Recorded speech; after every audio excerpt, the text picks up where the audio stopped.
The honourable member for Prince George, Peace River, Northern Rockies. Thank you, Madam Speaker. And as I sit here and look up in the gallery, I just noticed some of our young finest air cadets that have just walked in, and I just would like to acknowledge the air cadets in the room today.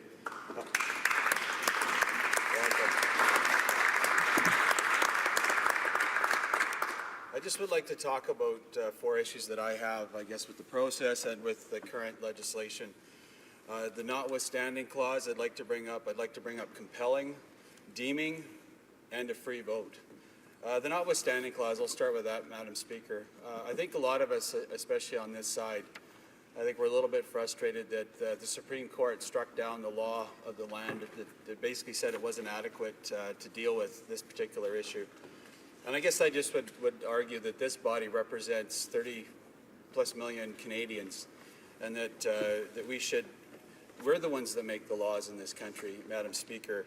And I think we need to remind the courts of that. Certainly they're challenged to uphold the laws that we write in this place.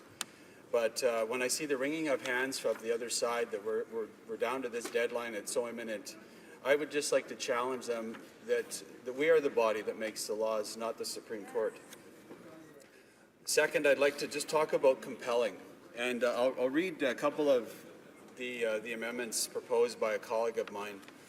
7.1, it is recognized that the medical practitioner, nurse practitioner, pharmacist, or other healthcare institution, care provider, or any such institution is free to refuse and provide direct or indirect medical assistance in dying. Sounds pretty practical to me.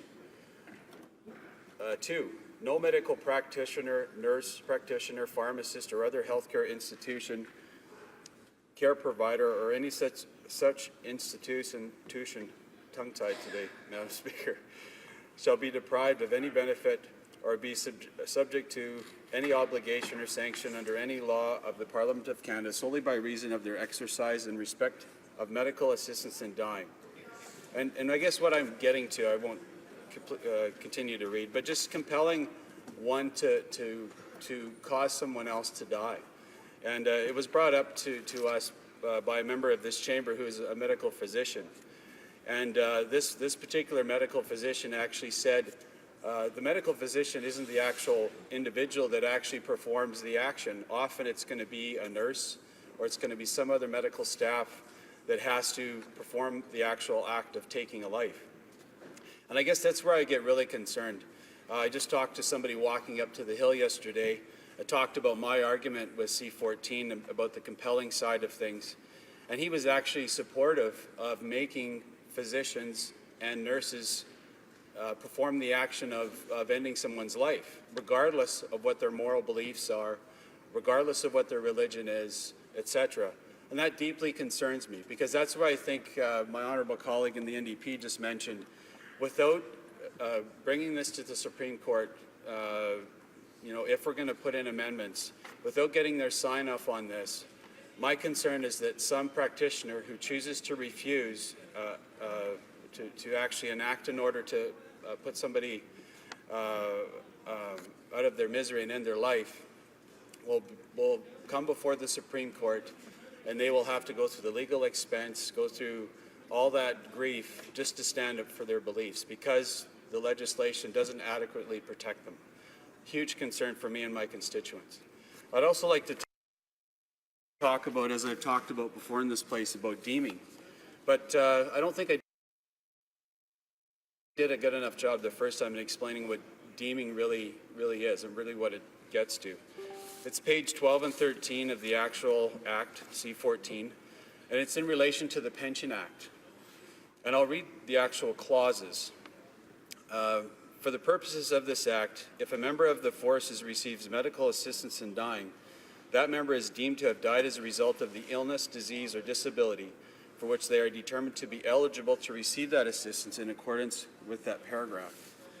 The following page, there's another clause, Clause 7, that references members of the forces, and it's very similar in what it's expressing. My deep concern, a forces member or a veteran is somehow in tough times financially, and this becomes a decision or an option for them, as a way to get their family out of a financial burden is by doing the ultimate and making the ultimate decision and ending their life. The fact that it's not an option today, this will make that an option in the future, and that deeply concerns me. And then what of life insurance? What of other documents that we have that relate to illness? What of those? Are they going to be similarly worded that this would somehow encourage a member or a veteran to take that sad path? Lastly, I just would like to talk about free votes. On this side, we got asked a lot about this after the last Parliament. Asked about how many free votes do Conservatives have, how many free votes do the other sides have, and I said, well, when we were on this side, there was over 200 plus. It was too many to count how many free votes where we actually were given the choice, the true choice to make up our minds in this place. And I counted on the other side, I think the Libs at the time was around 20, roughly, because there was a few that stood to oppose different things. The NDP, there was one. And this is what brings me, I guess, some more concern, is that some of these motions have already been voted on in this House. And all we've seen on the other side is 1-0 in opposition of that particular motion. That concerns me that free votes are not really occurring and that they're being whipped into supporting this particular motion. And I say that, I guess, I say that in a challenging way. I don't say that as a way just to say you need to stay there to the government. I think it's a challenge to the Liberals, especially across the way, to really hold free votes on this. We know there's a bunch of different members on the other side with different issues of conscience with this bill. And I just would challenge the government to really stick to their principles and open and accountable government, sunny ways, etc. Really hold to those principles with this particular bill.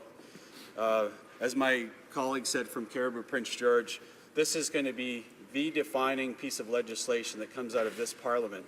And what it's going to look like into the future is going to affect our kids, their kids, well into the future. And I think it needs to be done right.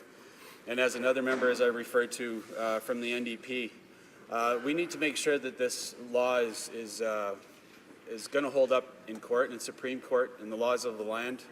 And I think it would be wise to have a conversation with the Supreme Court about this particular legislation with the amendments, and have the courts come back to us and say this is what would hold up, this is what wouldn't hold up. Short of that, this is just a simple an exercise in taking a bunch of time for something that's going to need to be changed all over again. So I guess that's all I have to say. I know we put together motions, as I said. I've mentioned to colleagues a few of his amendments, sorry, Madam Speaker. But certainly our amendments aren't anything strange. There aren't anything that's beyond what's expected in the Canadian public. Freedom of choice, freedom of religion, freedom of association, all the rest of it. That we ultimately, Canadians, we want them to be free to make that decision, but we also don't want them to be forced into, medical practitioners I'm referring to now, Madam Speaker, forced into making a decision that goes completely against those freedoms. And I think I'll just end with this. I referred to her earlier as a medical practitioner in this place. A very compassionate argument about being forced into this position of possibly having to end someone's life against that physician's will. And I don't want to have to see any medical doctor, any nurse, anybody have to perform that action when they do not want to do that because of their beliefs. I think it's a slippery slope, as many have said. Deeply concerned about it, and I hope the House and I hope that the government side really will think long and hard about pushing this legislation through without due process. Thank you. Questions and comments, questions et commentaires. L'honorable député de Laurentides-Labelle. This one. Thank you, Madam Speaker. Member for Prince George, Peace River, Northern Rockies made reference to the notwithstanding clause, and I'm always a little bit nervous about telling somebody their rights temporarily don't matter. It's something that I don't find terribly helpful. Now, when the member says he wants to make sure that anything that happens is safe for future Supreme Court decisions, I'm wondering why he thinks that matters if he's willing to use the notwithstanding clause in the first place. Thank you, Madam Speaker. The honourable member for Prince George, Peace River, Northern Rockies. Yeah, well, simply it's two different situations, Madam Speaker. The first is that we have a law that was sufficient all the way up until last year when the Supreme Court decided that it wasn't. That's the premise of the start of my conversation. My following 3 points were made that if the government is going to proceed without going through the notwithstanding clause process, then we would go through the rest. I'll just inform the member across the way. It was on a plane ride home, actually, from Ottawa to Vancouver, that I sat next to a Supreme Court justice of the appellate court. And I said, well, how do we check you? Canadians can check us at any point, and it's called elections or feedback letters. And he says, well, there's a mechanism to check us, and it's called the notwithstanding clause. Clearly, that's our way to check the courts and to have our say in that body. And I think we need to seriously consider it in this matter. Thank you. And comments, questions et commentaires. The honourable member for Simcoe Grey. Thank you very much, Madam Speaker. As the member mentioned, I think there's grave concerns among healthcare professionals, not just physicians, but quite frankly, nurses, young residents, others that would be compelled and quite frankly ordered on an order paper to participate in this act.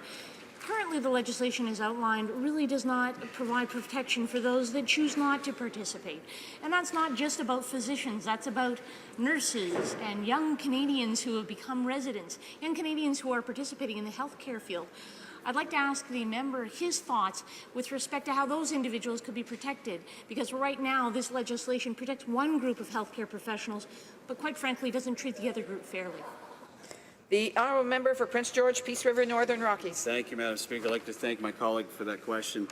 Absolutely. I think the clause that an amendment was put forward by one of our colleagues, 7.1 and 7.2 as I referred to, and some of these positions are not protected, as the member stated. We're talking about not just medical practitioners, we're talking about pharmacists, we're talking about any kind of health institution that will allow this act to be performed within it, faith-based health care providers. It's really a wide open door to who can be drawn into this situation. And without sufficient protections, I'm just deeply concerned that all of these groups will be wrapped up into this legislation and be forced to do something against their beliefs. Questions and comments, questions et commentaires. L'honorable député de Mont-Royal. Thank you, Mr. Speaker, and I want to thank my colleague for his speech. I want to just talk about his conclusion that this Parliament should use the notwithstanding clause.